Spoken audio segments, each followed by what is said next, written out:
Hi everybody, Stefan Molyneux from Free Domain Radio. I hope you're doing well. Now, of course, a lot of people in the Trump campaign or in the Trump camp are hoping for a big media strike coming out of the Wikileaks Podesta email trove that is going to take out our campaign. I think that there is, but it's not one big, it's a whole series of smaller ones, which to any person of conscience would signal the end of any particular forward march of that campaign. But it is not like an Arizona crater style, it's more like water wears away the stone. There is a drip, drip, drip. But for some of this stuff, it is truly jaw-dropping, which we'll dive into right now. So for those who don't know, and there's probably very few of you, but who knows who's going to be watching this. Hello, space aliens. Please, don't use too big a probe. WikiLeaks has begun releasing emails from the Clinton campaign chairman, John Podesta, who has been in politics for 5 decades, to which one can only say, oh, it burns. So it provides a very interesting look into the Hillary Clinton campaign and raises some interesting and hair-raising questions. Now, in an attempt to deflect criticism regarding what's in these actual leaked emails, the Clinton campaign has promoted the baseless claim that Russia and Vladimir Putin are behind the leaks and working to sabotage Clinton's campaign. Apparently, they'd rather work with Donald Trump. Now, given that Clinton keeps wanting to talk about starting a war with Russia for cyber-terrorism, a hot war for a typing war, it seems... I can understand why, but there's no evidence. Just please know, there's no evidence that Russia is doing all of this stuff. So Clinton campaign chairman John Podesta, who currently has all his dangling participles floating in the wind, he said, "I've been involved in politics for nearly 5 decades. This definitely is the first campaign that I've been involved with in which I've had to tangle with Russian intelligence agencies who seem to be doing everything that they can on behalf of our opponent." WikiLeaks has published quite a bit of information which Russia has really disliked over the years, and they have had a 10-year record of never releasing false or fake documents or information. When information, of course, benefits the Clintons or somebody on the left, it's called a leak. They're whistleblowers. It's exposing corruption. If it hurts someone on the left, it's a hack by foreign governments with nefarious impulses, and they probably taunt bears in circuses and everything. See, that framing is really, really important. Of course, blaming Russia is not an argument. Russia did not, unless their technology has significantly improved and then they can implant finger-moving devices into the wetware brainstem of your soulless leftist body, it did not control your fingers when you type these emails, and there's zero evidence of their involvement with WikiLeaks. This probably is a bit of a self-inflicted injury, or what they call, in soccer, an own goal. So, let's start with the biggie. Saudi Arabia funding ISIS. So Hillary Clinton emailed Clinton campaign chairman John Podesta on August 17th, 2014. Quote, "While this paramilitary operation is moving forward, we need to use our diplomatic and more traditional intelligence assets to bring pressure on the governments of Qatar and Saudi Arabia, which are providing clandestine financial and logistic support to ISIL and other radical Sunni groups in the region." Governments of Qatar and Saudi Arabia providing clandestine financial and logistic support to ISIL and other radical Sunni groups in the region. Funding and arming terrorists. And, maybe Hillary Clinton is really, really upset at Qatar and Saudi Arabia arming and funding terrorists because that's her job, not their job. That's her job. Hey, man, you're moving into my turf. I'm the one who funds and arms terrorists, not you.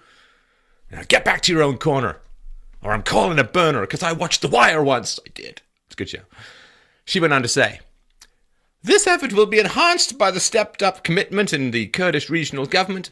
The Qataris and Saudis will be put in a position of balancing policy between their ongoing competition to dominate the Sunni world and the consequences of serious U.S. pressure." Don't you know? So, Qatar, Saudi Arabia, arming and funding terrorists, that's how I take it. And, hey, interesting question. Do you know who else Qatar and Saudi Arabia has provided financial support to? Not just the terrorists who behead people and burn people in cages and slaughter children and create sex slaves and rape people to death and so on. Not just those lovely people.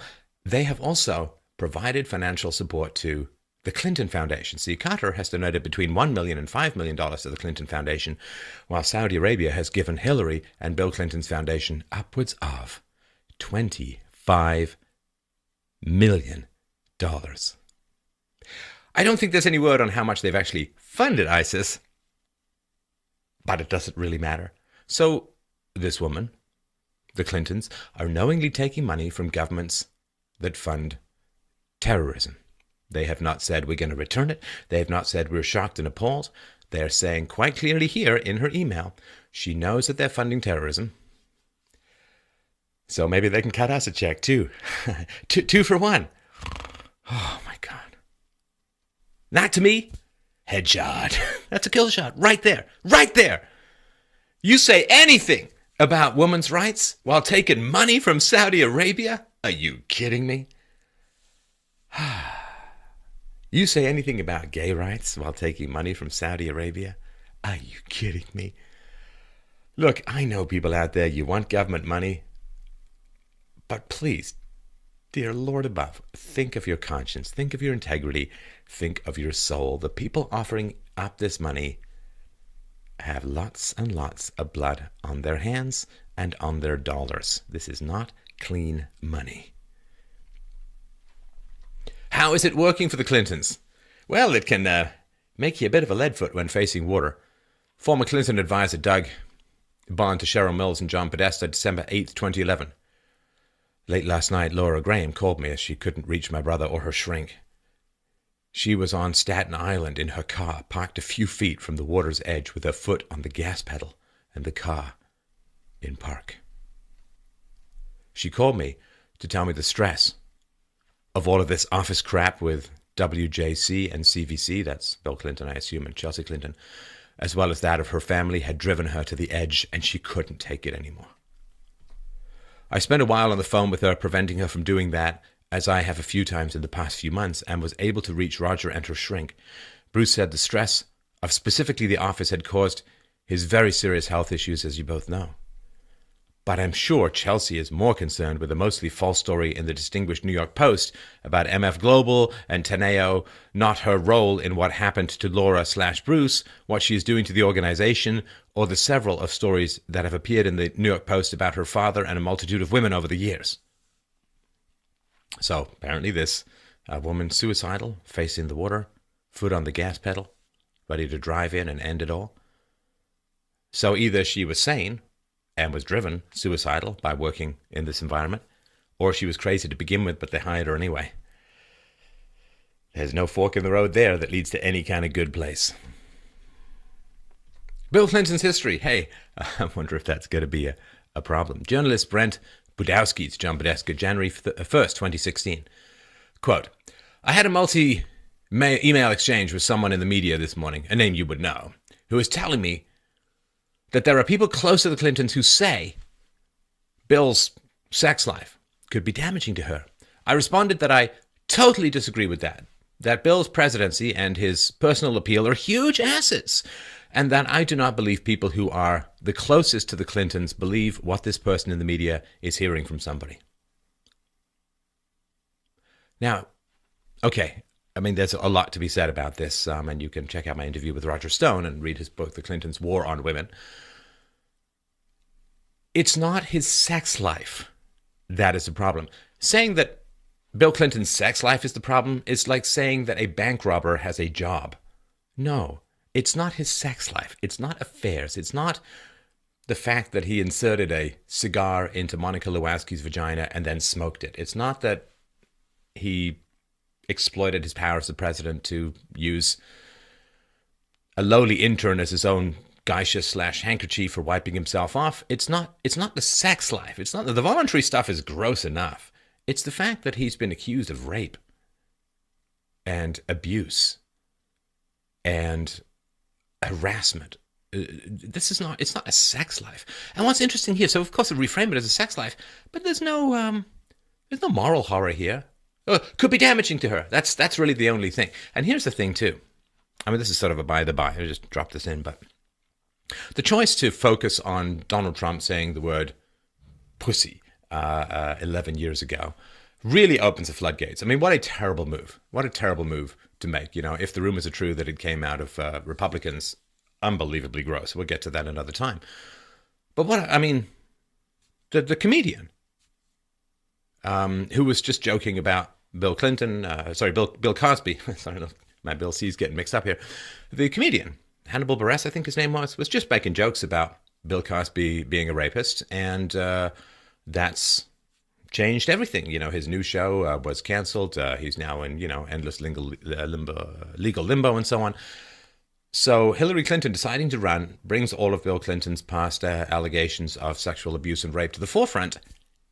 And then, with Donald Trump, of all people who, punches back harder than he's punched at, this was going to bring this to the forefront. His whole legacy, his reputation, everything, perhaps even his freedom, might be compromised by her ambition and her desire to sling whatever self-detonating mud she can at Donald Trump and saying, well, it's really terrible that he used the word pussy. And that opens the whole floodgates to Bill Clinton's history. It's not his sex life. I mean, that's gross enough, even if we just look at all the consensual stuff. It's the abuses. That is the problem. Journalist went on to say, I never asked journalists about their sources. I know you would be among them. I also know that for some times there were people purportedly close to the Clintons pushing the line that the less Bill Clinton, the better, which again, I have always strongly disagreed with and still do. My point in this note is that whoever is peddling this crap from somewhere within the Clinton camp is having the effect of encouraging the media to give the issue more prominence. They are hurting both Clintons. I always stay out of interest stuff like this. Both Clintons would be well advised to advise the people in their orbit to shut the hell up about this. Even if I thought Bill Clinton was a liability, I would never in a million years write it or say it to the media, but I think he is a huge asset, and I also think some of the people they pay do not perform a service to them. So again, this is all kind of, in my opinion, it's all just calculations, no moral issues here. Was he wrong in these reported abuses? For sure, he settled the lawsuit with Paula Jones for, $850,000 for sexual harassment. He was disbarred, prevented from practicing law for 5 years. He was impeached. I mean, there was a lot of stuff that went on. So it's just about, is it a liability, is it not, rather than are there any moral considerations to any of this? So let's get to the comments about the compliant citizenry. Now, some people have taken this to be purely negative. I'm going to argue it could be taken another way, which doesn't actually make it a whole lot better. But we'll get to that in a second. So former National Endowment for the Arts Chairman Bill Ivey, it's a clinging vine, to John Podesta on March 13, 2016. Quote, well, we all thought the big problem for our U.S. democracy was Citizens United, Koch brothers, big money in politics. Silly us. It turns out that money isn't all that important if you can conflate entertainment with the electoral process. Trump masters TV. TV, so-called news, picks up and repeats to death this opinionated blowhard and his harebrained ideas. Free-floating discontent attaches to a seeming strongman, and we're off and running. JFK Jr. would be delighted by all of this as his George magazine saw celebrity politics coming. The magazine struggled as it was ahead of its time, but now looks prescient. George, of course, played the development pretty lightly, basically for charm and gossip like people. But what we are dealing with now is dead serious. How does this get handled in the general? Just so for those who are young, JFK Jr., a famous picture of him saluting his father's body, was a very good-looking guy who flunked the bar several times. The hunk flunks! And he died in a plane crash some years back. And he had a magazine called George, which didn't do very well, and they're just talking about this. You see, for the left, it's interesting, just a little sidebar here. But for the left, you see, celebrities are really, really terrible if they're on the right and popular. As you may have noticed, the left uses celebrities all the time. That's right. I am looking at you, Robert De Niro. Can't enjoy your movies anymore. And they got all these celebrities out there. The celebrity dinners. You always know which celebrities are for the left. And so they love celebrities unless the celebrities are on the right, in which case, it's so classé, so gauche. I can't even believe it. And so this is just important to recognize that they just don't like the celebrities on the right are shallow. Celebrities on the left are very useful propaganda helmets. So Bill Ivey went on to say, Secretary Clinton is not an entertainer and not a celebrity in the Trump-Kardashian mold. What What can she do to offset this? I'm certain the poll-directed insiders are sure things will default to policy as soon as the conventions are over, but I think not. And as I've mentioned, we've all been quite content to demean government, drop civics, and in general conspire to produce an unaware and compliant citizenry. The unawareness remains strong, but compliance is obviously fading rapidly. This problem demands some serious thinking, and not just poll-driven, demographically inspired messaging. So, equate Trump with Kim Kardashian. I'll tell you where my brain goes. Kim Kardashian, sex tape, Alicia Machado, unable to vet the people you're using to support your campaign. Please don't bring any more Middle Eastern migrants in without any papers. That's just my particular leapfrog of ideas. But the idea that Trump and Kardashian have something in common, I don't think so. And so a lot of people have said, well, they're very happy that there's an unaware and compliant citizenry. I think you could make the case, we've all been quite content to demean government, drop civics, and he could say, well, just as a society as a whole, as an unaware and compliant citizenry. The unawareness remains strong, but compliance is obviously fading rapidly. Now, that's interesting. So they don't mind the unawareness as much, but they sure don't like the compliance fading away, right? People becoming less compliant. And for that, Bill, I would like to take no small amount of credit. With 250 million views and downloads, I like to think I've given people the tools, the skepticism, the good humor, the reason, the evidence, the philosophy to become a little bit less compliant to this squid-brained matrix that they're trying to lock us all into, like a dungeon death chamber of unawareness. So, yes, this unawareness remains strong, but compliance is obviously fading rapidly. The other thing, too, of course, I don't know if this guy's on the left, I'm going to assume he is, because of who he's talking to and about. But, if the left is complaining that the citizen is unaware and compliant, well, who's in charge of the educational system? Pretty much the left. Certainly at higher education and through the teachers' unions, who generally donate to Democrats all the way through from kindergarten onwards. So I don't know if they actually want it, but they sure aren't doing much to stop it. And the only thing they seem to be bothered about is a lack of compliance. You're welcome, world. The Department of Homeland Security. Now, this is very, very instructive. Homeland Security expert Stephen Flynn to Susan Rice on November 2nd, 2008, quote, I cannot understate how badly broken the Department of Homeland Security is. It would also be reckless to understate how damaging it will be to an Obama presidency should it be seen as inept in responding to a major terrorist incident or catastrophic natural disaster. We're not ants. We're not worms in your garden, right? His first concern is not a major terrorist incident or catastrophic natural disaster, I would argue. But boy, it would really be bad optics, If there are bodies floating in New Orleans, okay, there are bodies. That's not really, really great. On the other hand, the optics of those bodies floating in New Orleans, really terrible. And this amoral, how does it look? How does it look? How does it look? You know what Ayn Rand used to call social metaphysics. I don't care what is right. I care what people perceive as right. The perception is all. This, to me, is very, very catastrophic thinking. He went on to say, the Homeland Security issue never came up during the general election, so the public is largely oblivious to the fact that the new administration will be inheriting a flawed Homeland Security strategy, a frail Homeland Security bureaucracy of 218,000 people. Hey, well, that's interesting. 7,000 more, one per dollar. You've got yourself a Hillary Clinton speech.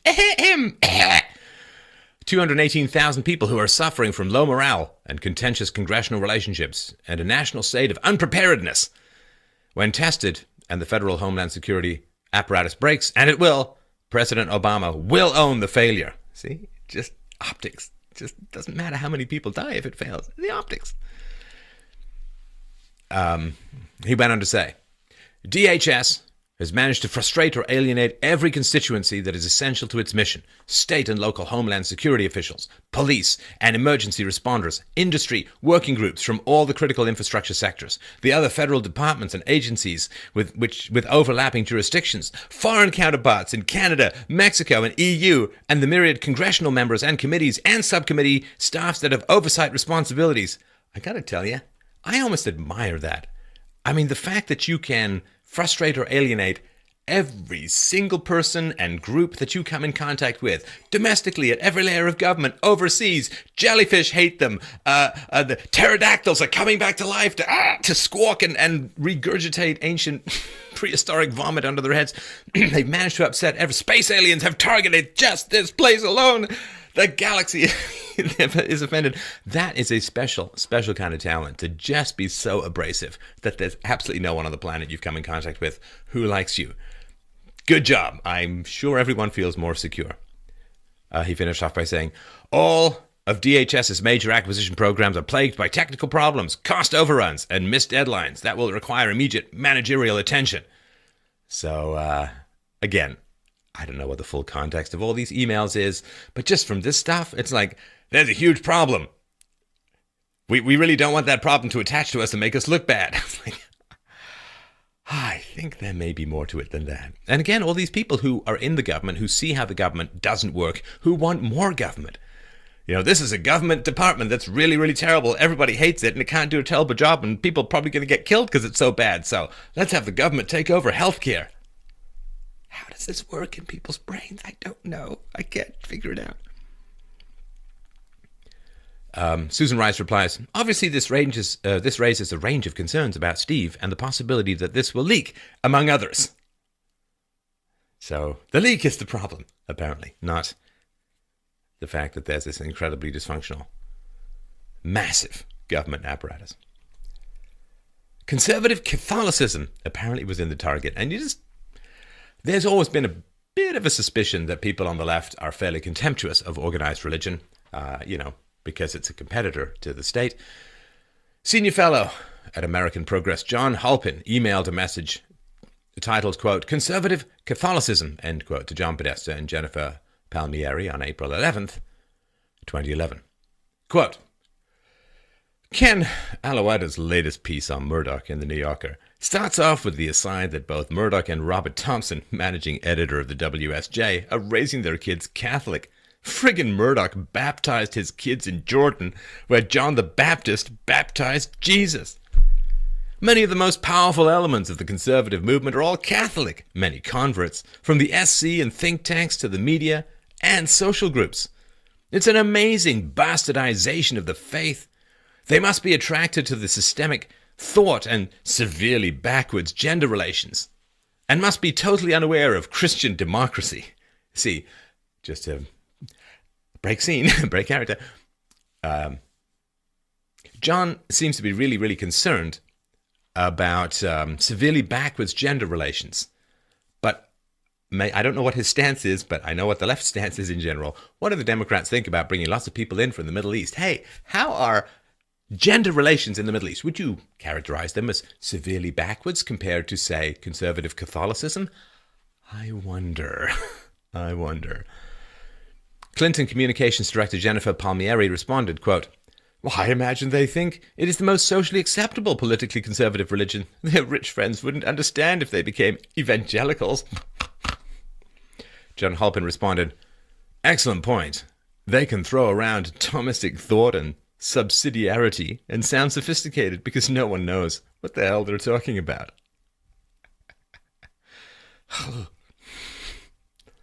I wonder if he does. We may never know. Department of Justice.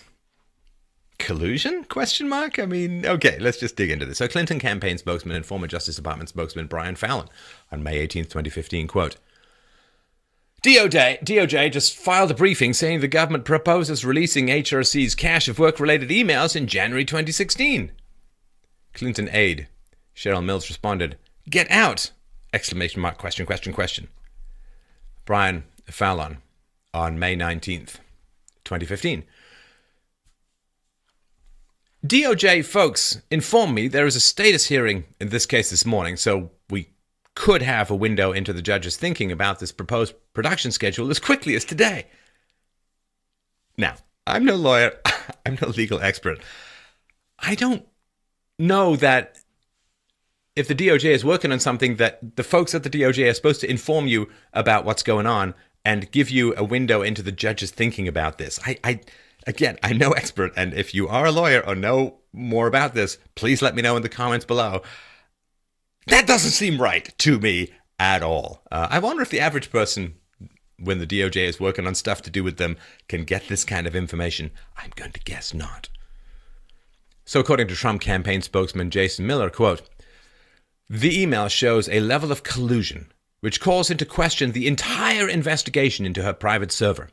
The Department of Justice must release all communications with the Clinton campaign and her allies as soon as possible in order to definitively prove their investigation was completely above board."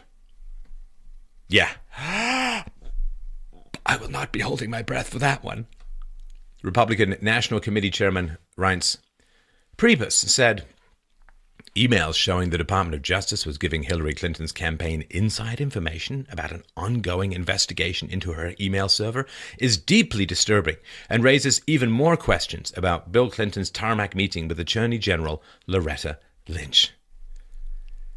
Instead of facing consequences for her actions like others have, she's been protected at every turn by the Obama administration so she can continue the failed policies of the last 8 years." Email server legality.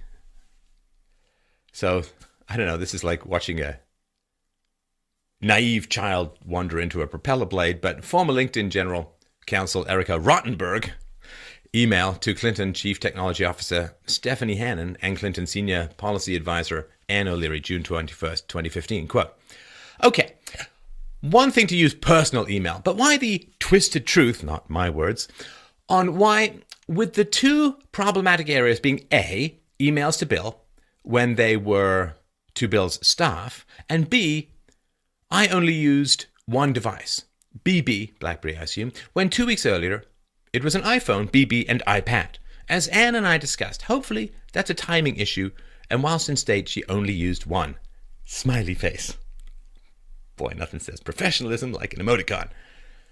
She went on to say, "For my question, it's basically some variation of," not quite phrased right yet, "I know when I talk to my friends who are attorneys, and we are all struggling with what happened to the emails and aren't satisfied with answers to date. While we all know of the occasional use of personal email addresses for business, none of my friends' circle can understand how it was viewed as okay, secure, appropriate to use a private server for secure documents, and why, further, Hillary took it upon herself to review them and delete documents without providing anyone outside her circle a chance to weigh in. It smacks of acting above the law, and it smacks of the type of thing I've either gotten discovery sanctions for, fired people for, etc." Yeah, it does. It does smack of that, Erica, doesn't it? What can I tell you? It smacks hard of that. It smacks so hard as a forefinger and a thumb imprint on the cheek of the planet. Let's talk about this subpoena. So March 14th, 2015. Quote, "The Select Committee on Benghazi today issued subpoenas for all communications of former Secretary of State Hillary Clinton related to Libya and to the State Department for other individuals who have information pertinent to the investigation. The committee also has issued preservation letters to internet firms informing them of their legal obligation to protect all relevant documents." So March 4th, 2015. Well, that's quite a long time ago now. Clinton aide Philip Rines to Cheryl Mills. "Should just tweet, 'No need for this. Happy for you to have what I gave state. If they can't, I will. Bring a dolly.'" Cheryl Mills replied, "Seriously?" He said back to her, "Not as flippantly and maybe just from Nick's mouth, but rather than going around and around on how to release the 55K, let's just be for what's happening and use this as the excuse. Because we can say, even if state has equities, not providing them would put her in legal jeopardy. Or we say, happy for them to have it, happy for the public to read them as soon as state is comfortable. But let's somehow take advantage of this." Cheryl Mills to Philip Rines and other Clinton associates. Can we implement this in the next hour?" Clinton campaign manager Robbie Mook to Cheryl Mills. "Just for clarity, this House subpoena is just for Libya, right? We were discussing releasing everything, no?" Cheryl Mills to Robbie Mook. "Right to both." On March 4th, 2015 at 8:35 p.m., Hillary Clinton tweeted, "I want the public to see my email. I asked state to release them. They said they will review them for release as soon as possible. I'll let you mull around that particular runaround and how his suggestions ended up floating up to her statement. Bernie Sanders, still feeling the DNC burn. So Clinton campaign research director Tony Karg sent an email to many Clinton associates titled, "Please review Sanders hits" on October 28, 2015. Quote, "Attached are some hits that could either be written or deployed during the next debate on Sanders. Note, these do not include the college and $20 trillion cost of his plan, since policy is working on them. Per HRC's, it's Hillary Clinton's request, we are doing a deeper dive on Sanders' agriculture record to see if there was anything that could be problematic to Iowa." Writer Brent Budowski sent an email titled "Bernie, Elizabeth, and de Blasio" to John Podesta on March 13, 2016. Quote, "Beyond this, Hillary should stop attacking Bernie, especially when she says things that are untrue, which candidly she does often.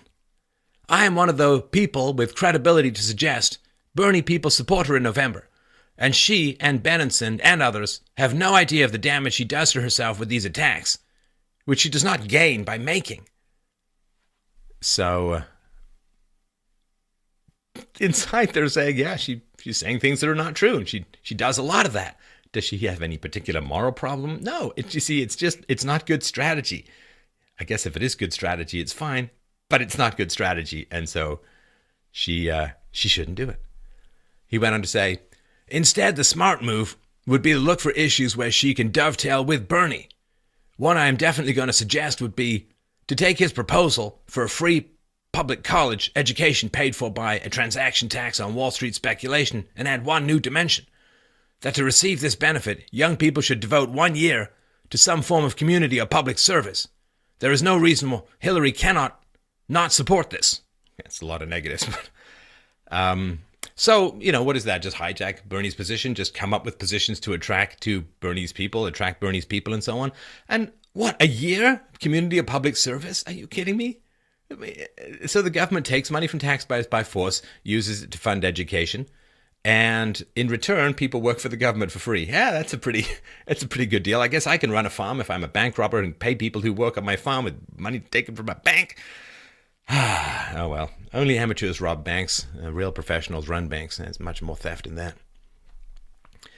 So Brent went on to say, "Right now I am petrified that Hillary is almost totally dependent on Republicans nominating Trump. She has huge endemic political weaknesses that she would be wise to rectify. Even a clown like Ted Cruz would be an even money bet to beat, and this scares the hell out of me." Sorry, it's tough with the voice. So, yeah, just take whatever positions you can to help attack Sanders and adopt his positions, and throw in 1 year of having to work for the government. Sure. Why not? It's not like that would be bad for the economy, taking people out of college when they're just out of college and having to work on useless government crap rather than being productive in the economy. Yeah, that's how you spell recovery, S-L-A-V. Anyway, Joe Biden. This is sad. This is very sad. So Vice President Joe Biden's son, Beau Biden, died after a battle with brain cancer on May 30th, 2015. He was only 46 years old, and that's just a great tragedy.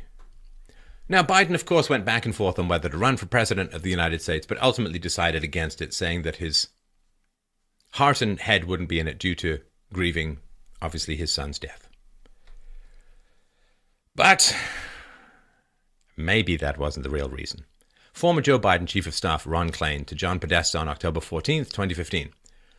"Thanks for inviting me into the campaign and for sticking with me during the Biden anxiety. You are a great friend and a great teacher.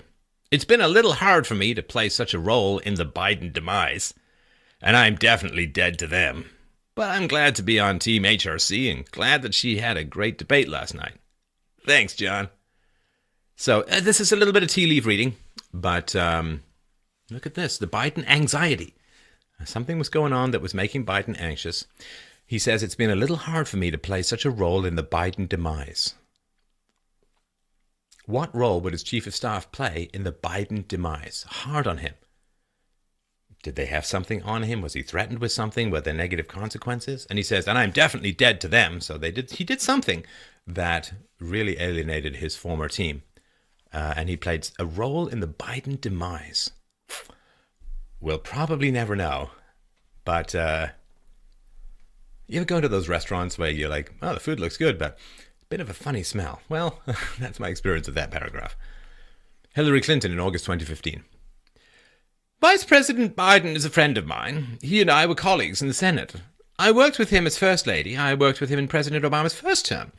And now I have a great deal of admiration and respect for him. I think he has to make what is a very difficult decision for himself and his family. And he should have the space and opportunity to decide what he wants to do.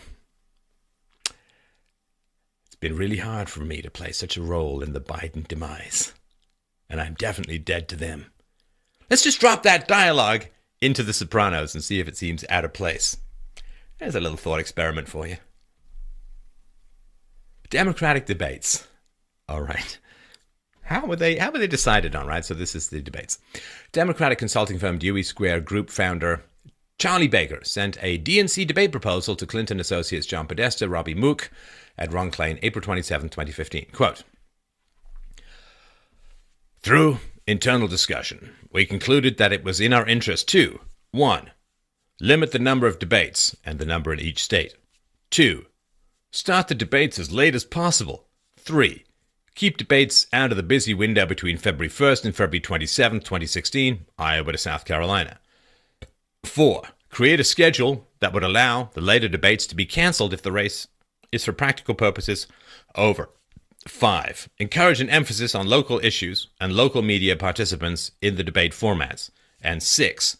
Ensure a format that provides equal time for all candidates and does not give the moderator any discretion to focus on one candidate. So this is part of a whole strategy which seems pretty obvious to me, which is that there was just kind of a momentum prayer that was going on with Hillary Clinton in this whole thing, which is, well, she's been in public life for 30 years. She's been to the White House before. She's been a senator. She's been Secretary of State. She's good at fundraising. She's got the support of the financial industry. She's got a whole bunch of money in the bank. She's recognized. She's known. She's got the women's vote. She's got the minority vote. Let's just keep her out of sight, have her not talk to the press too much, make the debates as late as possible, keep as few debates as possible, not have more debates than are absolutely necessary. Let's just have the momentum of her whole public life, sweep her into the White House, and let's not have her out there too much doing stuff with the folks. And I think you can see how this really follows that whole model and might well have worked, except for Donald J. Trump. Might have worked. How Team Clinton feels about Trump. Remember, we're talking about people on the left, so it's not about what they think, it's how they feel that matters. Let's find out.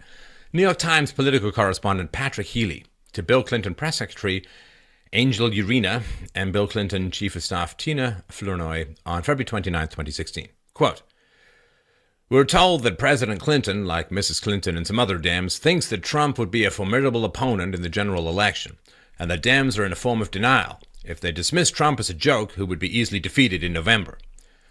President Clinton, like others, thinks that Trump has his finger on the pulse of the electorate's mood, and that only a well-financed, concerted campaign portrayed him as dangerous and bigoted will win what both Clintons believe will be a close November election. We're told that President Clinton, like Mrs. Clinton and many other Dems, thinks the single greatest weapon against Trump is Trump's own instinct to make outrageous, divisive, even hateful comments that can come across as unpresidential. He, Mrs. Clinton, and the campaign all agree that they will need to seize on opportunities to paint Trump as extremist and recklessly impulsive. So you see everything that's been going on since last summer. Now, this, of course, was written in February, but I'm sure that the ideas were there before. Everything that's been going on is all part of this strategy. Not an argument, don't have an analysis about the actual pluses and minuses, the numbers or anything like that. Like Trump was saying, well, we can help 12 times as many refugees by keeping them in the Middle East and having them settle there than bringing them up. Nobody ever rebuts that. Nobody ever talks about it. Nobody ever deals with it. It's just, he's scary. He's dangerous. And then Hillary Clinton has the nerve to say, my friend, Michelle Obama, who in 2008 said Hillary was unfit to be anywhere near the White House, my friend said, well, when they take the low road, you take the high road. Oh, passive-aggressive, hair-gelled monster. Because they're not taking the high road. I mean, just, he's scary, he's dangerous. And how outrageous, divisive, even hateful comments like, I don't know, half of Trump's supporters are a basket of deplorables that are irredeemable, sexist, racist, homophobic, Islamophobic, horrible human beings. Yeah, because that's what people on the left do. Whatever the left accuses you as a good person of doing is what they're doing. It is not an accusation against you. It's a confession of their approach. Gross. The Wikileaks scandal. So President and CEO of the Center for American Progress, near attendant to John Podesta, January 16th, 2016. Maybe David Brock actually is a Republican plant. Hard to think of anything more counterproductive than demanding Bernie's medical records. Interesting. Very, very interesting. So, why would it be so massively counterproductive to demand Bernie's medical records? Well, of course, if he produces them, as I'm sure he would have, or maybe he did, I don't know. But the natural boomerang question then would be, okay, I've produced my medical records. Let's see yours, Hillary. And what do they know that it's hard to think of anything more counterproductive. Mud wrestling, releasing fiery bats at a Bernie Sanders rally. Nothing is more counterproductive than demanding Bernie's medical records because of the inevitable result that Hillary would have to produce hers. I wonder what they know that we may never know. Lobbyist Eric Mullen emailed John Podesta a message titled Bob Glennon on July 15th, 2015. Won't stop assuring Senators Brown and Heitkamp at dinner now that HRC has personally told Tim Kaine he's the vice president. A little unseemly. All right, so let's do a little bit of backstory. So Debbie Wasserman Schultz. So she was the co-chair of the 2008 presidential run that Hillary had. Of course, she lost the nomination to one B. Hussein Obama. So she wanted to lock down the nomination for the 2016, right, for this year's run. So Hillary was able to get Debbie in charge of the DNC. And hopefully, of course, I assume she was hoping to manipulate it from within. Now, to get this to work, they not just only had to get the existing DNC chair to resign, but also get them to recommend Debbie Wasserman Schultz for the position. Now, in order to get someone to step down, you have to offer them something that's better or more prestigious than being head of the Democratic Party. Now, Donna Brazile was in line to get the position, but she was just the interim chair after the previous head left. She served only a month. The previous chair of the DNC prior to Debbie Wasserman Schultz was Tim Kaine. So you've got to offer them something better in order to have them step down so that you can get your person in and manipulate the DNC, as we've seen with its blatant favoritism of Hillary Clinton and bias against Bernie Sanders, that this is probably what went on as the quid pro quo under the table. We'll, of course, never know, but that would be my guess. The Daily Caller said, staff at the Boston Globe worked with Hillary Clinton's presidential campaign to maximize her presence during her primary race against Senator Bernie Sanders' new email show. The Globe's op-ed editor Marjorie Pritchard to John Podesta on July 16, 2015. Just wondering if we are still on for that piece. Brian said last week it was ready and just needed approval. It would be good to get it in on Tuesday when she's in New Hampshire. That would give her big presence on Tuesday with the piece and on Wednesday with the news story. Please let me know. So that's a reporter or an op-ed editor working with the campaign to coordinate stories to help Hillary Clinton. Once more, I'd really like to thank the mainstream media for helping so many discontented and alienated people who are tired of not being informed but rather manipulated, coming to this channel and to other great channels on the internet for crazy little things called facts. More media collusion. Clinton director of speechwriting Dan Schwerin, I'm wearing my glasses. Schwerin sent an email called Tax Hit for Chris Hayes to many Clinton associates on January 11th, 2016. HRC is going to call into Chris Hayes' show this afternoon to do her tax hit. How does this look to you guys? The email contained a practically word-for-word breakdown of what Hillary Clinton would read on MSNBC's All In with Chris Hayes, including stand-in prompts for Hayes' questions, raising significant concerns about objectivity and collusion. So this is like a phone interview, so she could sit there and read a script and she wouldn't show on camera. It's just a phone interview. Joel B. Pollack at Breitbart said, John Harwood of CNBC and the New York Times, who moderated one of the Republican presidential primary debates last year, corresponded often with Hillary Clinton campaign chair John Podesta, even congratulating her on primary wins, according to emails released by WikiLeaks. On October 28th, Harwood would go on to moderate the third Republican primary debate and delivered a performance so obviously biased that even liberal commentators had to admit he had proven conservative suspicions correct. Harwood did not ask about Clinton's emails. So, theater. Not arguments, not debates, not facts. Theater. Coordination with the New York Times. Normally such a beacon of impartiality. Vice President of Communications for the New York Times, Danielle Rhodes. Quote, in early July, after much back and forth with the campaign and reluctance on my part, I decided to take the campaign up on its offer of an off-the-record conversation with Clinton. I figured I would use the opportunity at Bretton Woods to ask Clinton directly for an interview, or at least to let me do part of our conversation on the record. She chose the latter. Danielle Rhodes emailed Clinton Campaign Communications Director Jennifer Palmieri on July 7th, 2015.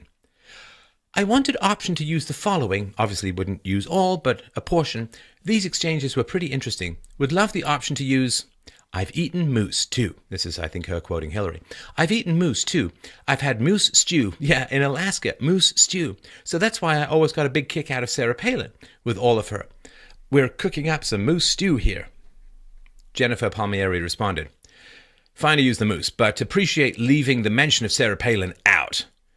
From last two questions, fine to use everything from the paragraph starting and to get serious for just a minute till the end of the interview as on the record, with the exception of this passage, which I ask you leave out, and gay rights has moved much faster than women's rights or civil rights, which is an interesting phenomenon somebody in the future will unpack. Pleasure doing business, she said. So it would appear that Clinton Campaign Communications Director is editing or suggesting edits to an interview that Hillary did with Danielle Rhodes. Pleasure doing business, she says. Just make all these changes. You can use this, you can't use that. Dear God, I mean, is there not even a pretense of journalistic independence anymore? For the record, I have never had anybody from Clinton campaign or Trump campaign edit anything that I'm doing whatsoever. Debate questions. Fascinating stuff. Former CNN contributor and current head of the Democratic National Committee, Donna Brazil, on March 12, 2016, tipping the Clinton campaign off about questions for the CNN town hall with Bernie Sanders. From time to time, I get the questions in advance. Here's one that worries me about HRC. Okay, from time to time, I get the questions in advance. That seems important. I mean, imagine if you're doing an oral exam, and I'm not talking about applying for a job with Bill Clinton. You're doing an oral exam and you know the questions ahead of time. Or let's say that you're doing an oral defense of your thesis and you know the questions ahead of time. Well, know the questions ahead of time for any test. Does that mean that you really have your knowledge tested or your capacity to memorize has been tested? So she went on, here's one that worries me about HRC. Death penalty. 19 states and the District of Columbia have banned the death penalty. 31 states, including Ohio, still have the death penalty. According to the National Coalition to Abolish the Death Penalty, since 1973, 156 people have been on death row and later set free. Since 1976, 1,414 people have been executed in the U.S. That's 11% of Americans who were sentenced to die, but later exonerated and freed. Should Ohio and the 30 other states join the current list and abolish the death penalty? So that's called leading the witness, and that's saying, well, with this information, and this is just as an old yes minister about how to get the exact answer you want from a poll, but the questions that lead up to the answer, the question that has the answer you want, you just submit the leading up questions and so on. But it's great to see the left really, really concerned with people being dying who are innocent, which certainly does nothing to explain their stance on abortion, say, but that's the topic for another time. Clinton campaign communications director Jennifer Palmieri responded, yes, it is one she gets asked about. Not everyone likes her answer, but can share it. But Sayeda, can you send her answer on death penalty? So, as predicted, Clinton was indeed asked about her stance on the death penalty during the following day's town hall event in Columbus, Ohio. It was a town hall event, and it seems like she got the questions, or at least one of the questions, ahead of time. After these revelations, Donna Brazile issued a statement, quote, as a long-time political activist with deep ties to our party, I supported all of our candidates for president. I often shared my thoughts with each and every campaign, and any suggestions that indicate otherwise are simply untrue. Well, that clears nothing up. Thank you. Good job. Fog. Auga. Auga. Hell breach. CNN Vice President of Communications Barbara Levin said, to be perfectly clear, we have never, ever given a town hall question to anyone beforehand. Good. Well, I'm sure that's enough for everyone then. Clears it right up. Look, I mean, we're going to stay on this. This stuff is coming out, but these are just my thoughts and opinions. You know, obviously, think for yourself. These are just my thoughts. It's kind of amoral, right? I mean, people on the right do struggle with the ethics of particular things. People on the left, it seems like there's just this, how does it look? How's it going to appear? How's it going to spin? How's it going to go? How are we going to, it's not, is there any right or wrong? What's our moral compass? It's just, what can we get away with? What do we have to lie to? We got a public face, we got a private face. We can spin it this way, we can spin it that way. It's like, stop it. Stop it. Just tell people the truth about what you believe. Unless what you believe is so reprehensible and vile that you have to put up this fog all the time. I just like it when people state directly what they believe, and then I can make a decision. But all of this, how do we spin it? How do we cover it up? How do we move it? I'm not going to release my transcripts. You can't see my healthcare. It's gross. And look, these are people who want to be in charge of your life, of your health, of your future, of your children's education. These are the people who are in charge of your children's education. And we wonder why people are coming out with barely any ability to read, to write, to think, to process emotional difficulties, to process opposition. This is why we've got these hysterical snowflakes, the cry bullies who curl themselves into a fetal ball while calling in fascistic airstrikes on those who oppose them or upset them. I mean, this is horrifying stuff. These are the people who want to be in charge of you. And this is what they're doing and behind the scenes. They're just managing you. They're just managing you and controlling you. They don't want to tell you the truth about what they want. They don't want to tell you the truth about their plans.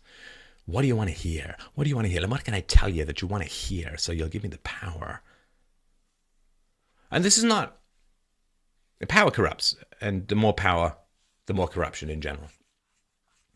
Now, those who get into politics to minimize power is a different species, a different breed. But these people, they don't want power to do good. They want to pretend to be good in order to gain power. That's really, really important. I think they're just addicts to political power. They've adapted, like animals adapt to their local environment. And some animals become a little over-specialized to the local environment and can't take any changes. Mammals better than reptiles that way.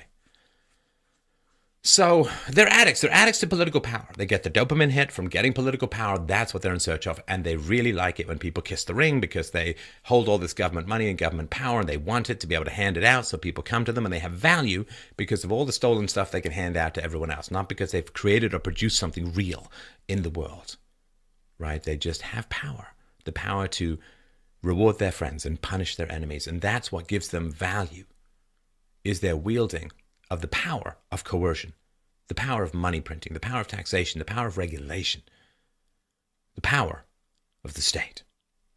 That is what they're addicted to. I don't know if you've ever watched Dr. Phil. I haven't in quite a while, but I watched a few some time back. And these parents would come in with kids, and the kids would be addicted to some crazy stuff, heroin or glue or something. And the kids would be like, dragging themselves through parking lots, looking to hand out blowjobs in return for $20 to buy, scabs all over their bodies. And it's just a mess. It's just a mess. And Dr. Phil would generally have the same advice to the parents. And he'd say, look, you're in way over your head. You don't know how to fix this.